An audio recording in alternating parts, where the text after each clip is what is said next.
नमस्ते दोस्तों, मेरा नाम है चिन्मय माधवराव देशपांडे और मैं आज आपके साथ एक टॉपिक डिस्कस करना चाहता हूँ और उसका नाम है पॉलीमर्स। हम पॉलीमर्स जगह जगह यूज़ करते हैं, थोड़ा बहुत जानते भी हैं उनके बारे में। तो चलो आज ज़रा अच्छे से जान लेंगे इनके बारे में। तो आगे बढ़ते हैं। पहले हम कंटेंट्स देख लेते हैं। तो पहले हम कंटेंट्स में पहले हम इंट्रोड्यूस करेंगे पॉलीमर्स से, फिर उनका क्लासिफिकेशन देखेंगे, फिर थोड़ा रेफरेंस देखेंगे कि ये इंफॉर्मेशन कहाँ से कलेक्टेड है, और बाद में आपको धन्यवाद भी करेंगे हमारी बातें अच्छे से सुनने के लिए। तो शुरू करते हैं। तो आगे बढ़ने से पहले हमें जानना ज़रूरी है कि ये हम बोलते हैं पॉलीमर्स पॉलीमर्स, तो ये एक्चुअली है क्या, है ना। तो पॉलीमर्स ऐसे मटेरियल है जो कि एक लंबी चेन, लॉन्ग चेन से बने हुए हैं, जिसमें मॉलिक्यूल्स बार बार रिपीट होते रहते हैं, जो कि एक होमोजेनियस भी हो सकते हैं और नहीं भी हो सकते। मैं आपको बताता हूँ कैसे। तो एक ऐसी लॉन्ग चेन रहती है। अब ये यहाँ पे कार्बन की चेन रह सकती है, ये होमोजेनियस हो गई। अब ऐसा भी हो सकता है कि यहाँ पे कार्बन है, यहाँ पे कोई और ही है, फिर यहाँ पे और एक बार कार्बन है। तो ये इस प्रकार के चेन में लिंक होते हैं, और उनकी एक अलग यूनिक प्रॉपर्टी भी होती है, जो कि डिपेंड करती है कि वो किस प्रकार के है और कौन से बॉन्डिंग, कौन सी बॉन्डिंग उन पे इन्वॉल्व है। जैसे कि कोवैलेंट बॉन्ड है, वंडरवॉल फोर्सेस है इन्वॉल्व उनमें, और हाइड्रोजन बॉन्डिंग है, तो ये भी मैटर करता है। कुछ पॉलीमर्स ऐसे भी होते हैं जो कि बेंड होते हैं, स्ट्रेच होते हैं, जैसे कि रबर है, पॉलिस्टर है, और कुछ टफ भी होते हैं जैसे कि इपॉक्सीज है और ग्लास है। तो दोस्तों, हमने रबर्स तो यूज़ किए हैं, उनके बारे में हमें पता भी है। पर आपके मन में एक सवाल आएगा कि भाई ग्लास कहाँ से पॉलीमर है, वो तो सैंड को मेल्ट करके बनाते हैं ना। तो दोस्तों, ये सही है, ग्लास सैंड को मेल्ट करके बनाते हैं। पर जब ये प्रोसेस होती है मेल्ट करने की, तब उसमें थोड़ी मात्रा में सोडियम कार्बोनेट ऐड किया जाता है, जिसकी वजह से एक ग्लास की स्ट्रेंथ भी बढ़ती है और टफ भी बनते हैं, और उनकी एक लॉन्ग रिपीटेड स्ट्रक्चर चेन बनती है। यहाँ पे दिखाया ना मैंने, कार्बन की कैसे चेन है, वैसे जो ग्लास का जो कंटेंट है, वो जो सिलिकॉन वगैरह वगैरह, तो उसकी एक लंबी चेन बनती है, और उसकी वजह से ग्लास को पॉलीमर माना जाता है। तो ये हो गया ग्लास के बारे में। तो हम हमारे टॉपिक पे वापस आते हैं। जनरली ये पॉलीमर जो टर्म है, प्लास्टिक को दर्शाती है। हमें प्लास्टिक तो पता है, जो कि हम बहुत यूज़ करते हैं, पर क्या इतने ही पॉलीमर्स है, ये भी सवाल आता है। तो वैसा नहीं है। नेचुरल पॉलीमर्स भी अवेलेबल है, जो कि नेचुरल रबर है, जो कि हम लड्डू में डाल के खाते हैं ना। और वुड भी है। अब ये वुड कैसे बोलेंगे आप, इसको वुड के तो बहुत एप्लीकेशन है। अब वुड पॉलीमर कैसे हो गया बोले, तो वुड में एक सेलुलोज नाम का घटक होता है, उसके फाइबर्स होते हैं, सेलुलोज फाइबर्स बोल के, बहुत लंबे होते हैं, और उनका एक लिंकेज होता है। वुड को एज अ कंपोजिट मटेरियल भी कंसिडर किया जाता है, क्योंकि वुड में एक लिग्निन नाम का एक घटक होता है जो इन फाइबर्स को बंधे रखता है। जैसे कि मैट्रिक्स और रेनफोर्समेंट एक दूसरे को बांध कर एक कंपोजिट बनाते हैं, वैसे ही ये भी एक कंपोजिट है, और उनके फाइबर्स जो है उनको पॉलीमर कंसिडर किया जाता है। तो यही नेचुरल पॉलीमर बन गया। तो चलिए दोस्तों, थोड़ा आगे बढ़ते हैं। आपको हम एक इंटरेस्टिंग फैक्ट बताना चाहेंगे। हमारे अंदर, हमारे बॉडी में जो एक महत्वपूर्ण घटक है, प्रोटीन्स, वो भी पॉलीमर्स है। अब आप बोलेंगे, आप बोले वुड पॉलीमर है, ग्लास पॉलीमर है, तो ये प्रोटीन्स कहाँ से पॉलीमर हो गया भैया अभी। तो हम ये प्रोटीन के स्ट्रक्चर को देखेंगे अंडर माइक्रोस्कोप, तो हमें उसमें एमिनो एसिड्स दिखेंगे, न्यूक्लिक एसिड दिखेंगे। न्यूक्लिक एसिड मतलब डीएनए और आरएनए। नाइट्रोजन बेसेस भी होते हैं, शुगर होती है, फॉस्फोरिक एसिड होती है। तो इन चार पांच चीज़ों का एक लिंकेज बना होता है, मतलब एक लॉन्ग चेन बनी हुई होती है। जैसे कि ऐसे, ये रहा एमिनो एसिड, ये फॉस्फोरिक एसिड, ये न्यूक्लिक एसिड। तो ये रहा शुगर, ऐसी एक लिंकेज, लॉन्ग लिंकेज बनी हुई रहती है, जैसे कि एक चेन बनी हुई हो। तो इसलिए प्रोटीन्स भी एज अ पॉलीमर और नेचुरल पॉलीमर कंसिडर किया जाता है। तो थोड़ा आगे बढ़ेंगे, ज़रा क्लासिफिकेशन देखेंगे पॉलीमर्स का। तो जैसे कि दिख रहा है कि पॉलीमर्स चार टाइप्स में डिवाइड किया गया है। बेस्ड ऑन सोर्स है, मतलब कि वो नेचुरल है, मैन मेड है। फिर बेस्ड ऑन स्ट्रक्चर है, वो ऑन स्ट्रक्चर है, ऑन ऑन डबल हो गया यहाँ पे, सॉरी। तो बेस्ड ऑन स्ट्रक्चर है कि उसका स्ट्रक्चर कैसा है, उसके बारे में क्लासिफिकेशन है।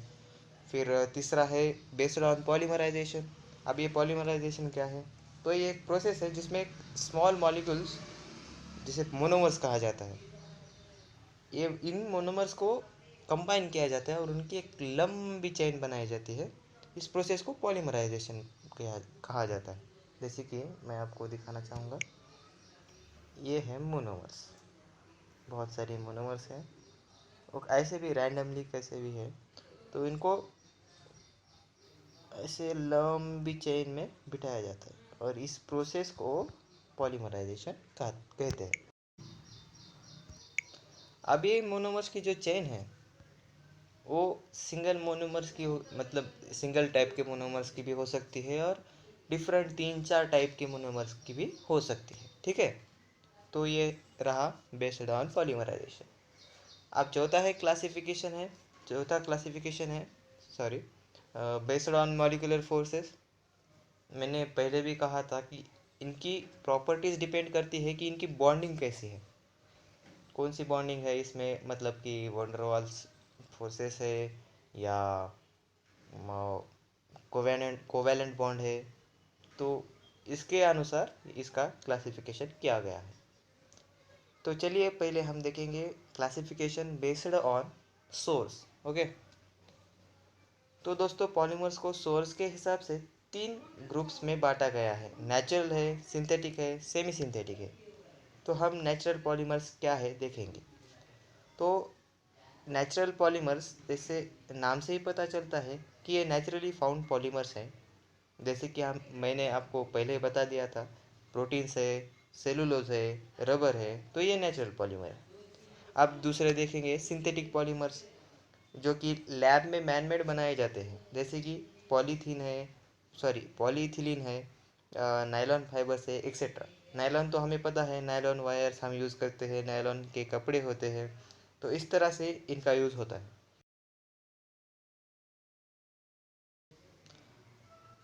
आप यहाँ देख सकते हैं रबर कलेक्शन चल रहा है रबर ट्री से। यहाँ खूबसूरत नज़ारा भी है वो साइड में, वो भी देख सकते हैं। और ये है पॉलीइथिलीन, जो कि एक सिंथेटिक पॉलीमर है। इसका शुगर लाइक स्ट्रक्चर है, क्रिस्टलाइन स्ट्रक्चर है। तो चलिए दोस्तों थोड़ा आगे बढ़ते हैं। अब हम क्लासिफिकेशन स्ट्रक्चर के बेसिस पे देखेंगे। तो स्ट्रक्चर के बेसिस पे इनके अगेन 3 टाइप्स है, लीनियर, ब्रांच चेन और क्रॉस लिंक्ड, और से नेटवर्क पॉलीमर्स भी कहा जाता है। तो आइए हम लीनियर पॉलीमर्स क्या है देखेंगे। तो इनका स्ट्रक्चर जो है वो थ्रू आउट सिमिलर होता है और एक लंबी लॉन्ग चेन होती है मॉलिक्यूल्स की, जो एक दूसरे को कनेक्टेड रहती है। इस वजह से इनकी बॉन्डिंग बहुत अच्छी होती है। इसलिए बॉन्डिंग अच्छी होने के कारण इनका मेल्टिंग पॉइंट ज़्यादा रहता है और इनसे इनकी डेंसिटी भी ज़्यादा रहती है। डेंसिटी किस लिए? क्योंकि बॉन्डिंग अच्छी रहने से इनमें ज़्यादा मॉलिक्यूल्स का मास आ जाता है, तो इनकी डेंसिटी बहुत बढ़ जाती है। इनका यूज़ इलेक्ट्रिकल केबल्स में होता है, पाइप्स में होता है, जनरली पीवीसी पाइप्स बनाने के लिए होता है, बहुत क्वांटिटी में होता है। इसके एग्जांपल्स है पीवीसी, पॉली विनाइल क्लोराइड, हम यहाँ देख सकते हैं। तो ये है पीवीसी पाइप्स, हम इन्हें अच्छे से जानते हैं, यूज़ भी करते हैं। तो ये एक लीनियर पॉलीमर्स का एग्जांपल है। ओके, चलो थोड़ा आगे बढ़ेंगे। अब हम देखेंगे ब्रांच चेन पॉलीमर्स क्या है। इसके स्ट्रक्चर में ब्रांचेस रहती है। एक मिनट मैं आपको बताता हूँ। यहाँ पे तो ये एक चेन है, यहाँ पे एक मॉलिक्यूल है, यहाँ पे एक मॉलिक्यूल, यहाँ पे एक मॉलिक्यूल है। अब ये यहाँ पे एक होगा, यहाँ पे एक होगा। जैसे ट्रीज की ब्रांचेस होती है ना, इस तरह से ये इनकी ब्रांचेस होती है। तो हमें जैसे कि पता चल जाता है कि इनकी थोड़ी सी डेंसिटी कम हो जाती है इस वजह से। अभी डेंसिटी कम होने के बाद इनका मेल्टिंग पॉइंट भी थोड़ा सा कम हो जाता है। तो और इसके एग्जांपल्स है पॉलीथीन, जो हम प्लास्टिक बैग यूज़ करते हैं सामान लाने के लिए, तो वो ब्रांच चेन पॉलीमर्स का एग्जांपल है। ये रहे branch chain polymers, polythene bags. चलो अब आगे बढ़ते हैं। आप देखेंगे सेमी सिंथेटिक पॉलीमर्स क्या है। तो ये मॉडिफिकेशन है नेचुरल पॉलीमर्स का। हमने नेचुरल पॉलीमर्स जो देखे हैं उसमें कुछ सिंथेटिक मटेरियल्स ऐड किए जाते हैं और उनको उनकी प्रॉपर्टी बढ़ाई जाती है, अच्छे से बनाया जाता है उनको। जैसे कि वल्कनाइज्ड रबर है। अभी ये नाम से नहीं पता चलेगा, पर हम इसकी जब फिगर देखेंगे, इसका यूज़ देखेंगे तो आपको झट से पता चल जाएगा। वल्कनाइज्ड रबर है जिसमें सल्फर ऐड किया जाता है, कार्बन भी होता है थोड़ा सा। सेलुलोज एसीटेट है, रेयॉन है। चलो देखते हैं ये है क्या। तो ये है वल्कनाइज्ड रबर। इससे हम टायर्स बनाते हैं, कार के टायर हो, कोई भी व्हीकल के भी टायर हम वल्कनाइज्ड रबर से बनाते हैं। इसमें जो सिलिकॉन रहता है इनको स्ट्रेंथ देते हैं, और जो कार्बन रहता है वो इनको स्ट्रेंथ भी देते हैं और ये ब्लैक कलर भी देते हैं। और ये सेलुलोज एसीटेट है जो कि फिल्म्स है, वो मूवी वाली फिल्म्स नहीं, वो कैसेट्स में यूज़ की जाती है ना, वैसी फिल्म्स इससे बनाए जाते हैं। तो चलिए दोस्तों थोड़ा आगे बढ़ते हैं। अब हम देखेंगे क्रॉस लिंक्ड और नेटवर्क पॉलीमर्स क्या है। तो इसमें मोनोमर्स रहते हैं। मैंने पहले जैसे कि आपको बताया था कि स्मॉल मॉलिक्यूल्स होते हैं जो कि 3D नेटवर्क बनाते हैं। अब यहाँ दिखाया गया है, देखो कि ये एक मिनट, ये एक्स एक्सिस है, सॉरी ये वाई एक्सिस है, ये एक्स एक्सिस है, ये जेड एक्सिस है। तो तीनों एक्सिस में इनके मॉलिक्यूल्स डिवाइड होते हैं और एक स्ट्रक्चर बनाते हैं। तो इस वजह से इनकी डेंसिटी थोड़ी सी कम हो जाती है, और डेंसिटी कम होने से ये थोड़े ब्रिटल बनते हैं पर थोड़ा हार्ड रहते हैं। अब इनके एग्जांपल्स है बेकलाइट है, मेलामाइन है। अब नाम से तो नहीं पता चलेगा कि ये बेकलाइट मेलामाइन क्या है, तो हम थोड़ा सा उनके पिक्चर्स देखेंगे। तो थोड़ा आगे बढ़ते हैं। तो ये है बेकलाइट। अब हम जान जाएंगे कि ये बेकलाइट है क्या। तो ये जो चूड़ियाँ है ये लड़कियाँ बहुत पहनती हैं। तो इसे बनाने के लिए क्रॉस लिंक्ड और नेटवर्क पॉलीमर्स का यूज़ होता है। आगे है मेलामाइन है। मेलामाइन ये क्रॉकरी तो हम जानते हैं, जैसे कि ये बफे में यूज़ होता है, डिफरेंट होटल्स में यूज़ होता है, पार्टीज़ में यूज़ होता है। तो इसे भी हम जानते हैं। तो चलिए दोस्तों हम एडिशन पॉलीमर्स क्या है आप देखेंगे। तो एडिशन पॉलीमर्स ऐसे पॉलीमर्स है जो कि डिफरेंट मोनोमर्स का एडिशन करके उनकी एक रिपीटेड चेन बनाई जाती है। और इसकी एक खासियत ऐसी है कि अगर पहले मोनोमर्स डबल बॉन्डेड है, ट्रिपल बॉन्डेड है, तो अब जब हम इनका एडिशन प्रोसेस करेंगे तो ये सिंगल बॉन्डेड बन जाएंगे और इनकी एक लंबी चेन बन जाएंगी। पर इनके जो इम्पेरिकल फार्मूलाज है एज ए मोनोमर वो सेम ही रहते हैं जब वो पॉलीमर बनते हैं। जैसे कि हम यहाँ पे एक एग्जांपल देखेंगे। पहले इथीन था एज ए मोनोमर, इसका फार्मूला है CH2 डबल बॉन्ड CH2। अब हम इसको प्रोपिलीन सॉरी पॉलीथीन में कन्वर्ट किए तो इसका फार्मूला बन गया CH2 सिंगल बॉन्ड CH2। तो इसमें क्या है कि जो मेन इम्पेरिकल फार्मूला है वो तो C2H4 ही रह गया, पर कैसा है इनकी बॉन्डिंग में थोड़ा सा चेंज आ गया। तो चलिए दोस्तों थोड़ा आगे बढ़ते हैं। अब हम देखेंगे कि ये कंडेंसेशन पॉलीमर्स क्या है। तो ये मोनोमर्स के कॉम्बिनेशन से बनाए जाते हैं, और इनमें जो फ़र्क क्या है कि एडिशन और कंडेंसेशन में, कि इसमें जो स्मॉल वाटर मॉलिक्यूल्स है और कुछ अल्कोहल के जो घटक है इसमें, तो एलिमिनेट किए जाते हैं with the help of condensation. मतलब कि एक मिनट मैं बताता हूँ आपको। मतलब कि समझो इसमें कुछ मोनोमर्स है, इसे थोड़ा सा हीट करेंगे नीचे से, तो इसमें जो वाटर मॉलिक्यूल्स है, जो अल्कोहल मॉलिक्यूल्स है, वो इवेपोरेट हो जाएंगे वेपर्स के थ्रू, और यहाँ पे कुछ तो छत होगी, यहाँ पे वो सेटल हो जाएंगे, और यहाँ से वो कलेक्ट कर जाएंगे और ये डिफ्रेंशिएट किए जाएंगे, और जो प्योर मोनोमर्स है वो अलग हो जाएंगे, और ये वाटर मॉलिक्यूल्स अल्कोहल अलग हो जाएंगे। तो इस तरह से ये प्रोसेस होती है। इसका एक कॉमन एग्जांपल है एडिपिक एसिड। एडिपिक एसिड को हम थोड़ा आगे देखेंगे, वो क्या रहते हैं, कैसे रहते हैं। एक मिनट मैं आगे लेता हूँ थोड़ा। तो ये है एडिपिक एसिड की पाउडर है। अब ये एडिपिक एसिड की पाउडर कहाँ यूज़ होती है ये तो हमें पता नहीं, तो हम थोड़ा जान लेते हैं। तो ये एडिपिक एसिड है, एसिड की जो पाउडर है वो नायलॉन 66 बनाने के काम आती है। अभी हम थोड़े पिछले स्लाइड्स में देखे हैं, नायलॉन भी एक पॉलीमर है, तो इसे बनाने के लिए ये काम आता है, फिर बाद में इनसे क्लॉथ्स वगैरह बनते हैं। So now let's see polymers based on molecular forces. Okay, तो इसमें आते हैं 3 टाइप्स है इसमें। तो आइए देखते हैं इलास्टोमर्स क्या है। तो ये इलास्टोमर्स है वो रबर जैसे इलास्टिक सॉलिड पॉलीमर्स है, जो कि स्ट्रेचेबल है, और हम अगर इनको लिटिल फोर्स भी देंगे तो ये स्ट्रेच हो जाएंगे। तो ये है इलास्टोमर्स। इसका एक एग्जांपल है रबर बैंड है, हेयर बैंड है, जो कि लड़कियां यूज़ करती है बालों को बांधने के लिए। और तो ये इलास्टोमर्स है। तो थोड़ा आगे बढ़ेंगे, आप देखेंगे थर्मोप्लास्टिक्स क्या है। तो थर्मोप्लास्टिक एक लॉन्ग चेन वाले पॉलीमर्स है, जिसमें वॉन्डर वॉल्स फोर्सेस के वजह से पॉलीमर चेन बनती है। पहले हम एक क्लासिफिकेशन देख रहे हैं कि ये मॉलिकुलर फोर्सेस पे डिपेंड है।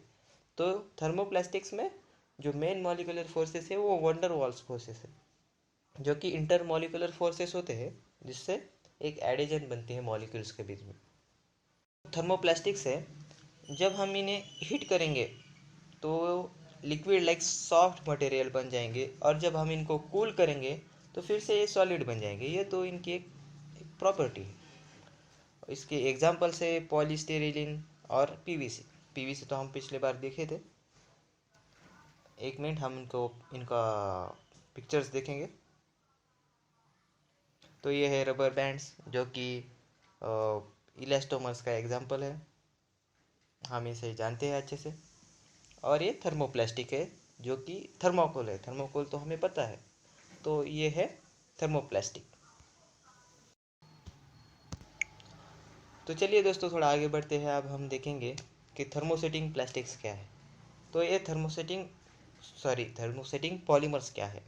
तो ये थर्मोसेटिंग पॉलीमर्स जो है वो सेमी फ्लूइड टाइप है, जिसमें थोड़ा वो पूरे फ्लूइड भी नहीं होते हैं और थोड़े पूरे सॉलिड भी नहीं होते हैं, पर डेंस होते हैं, जैसे कि प्रेसिपिटेट टाइप।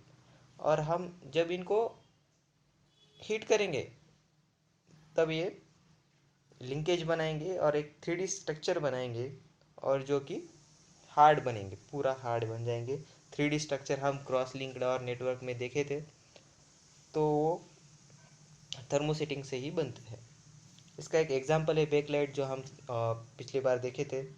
पर उसमें हम देखे थे कि वो जो बैंगल्स है वो बनाने के लिए यूज़ हुए थे, पर इसमें वो एज अ इंसुलेटर काम करेंगे, जैसे कि हम फिगर में देख सकते हैं। वो इलेक्ट्रिकल इंसुलेटर के जैसे काम कर रहे हैं यहाँ पे। तो दोस्तों ये था कुछ पॉलीमर के बारे में। अब थोड़ा रेफरेंसेस देखेंगे कि ये इंफॉर्मेशन कहाँ से कलेक्टेड है। तो ये कुछ रेफरेंस है, अगर आपको कुछ ज़्यादा इन्फॉर्मेशन चाहिए तो आप ये रेफ़र कर सकते हैं। तो आइए ज़रा कोर्स आउटकम भी देख लेते हैं। तो आज हमने क्या क्या सीखे। पहले तो हमने पॉलीमर्स क्या है सीखे, फिर उसका क्लासिफिकेशन देखे, फिर उसके पिक्टोरियल एग्जांपल्स भी देखे, फिर डिफरेंट टाइप्स भी स्टडी किए पॉलीमर्स के, एंड उसके यूजेस भी देख लिए, उसके एग्जांपल्स के। और लास्ट में आपका बहुत बहुत शुक्रिया मेरा वीडियो अच्छे से सुनने के लिए। और आपको अगर मेरी वीडियो पसंद आई होगी तो लाइक कर दीजिए, सब्सक्राइब कर दीजिए, ताकि मैं आपके लिए ऐसे ही अच्छे अच्छे वीडियो लाता रहूँ।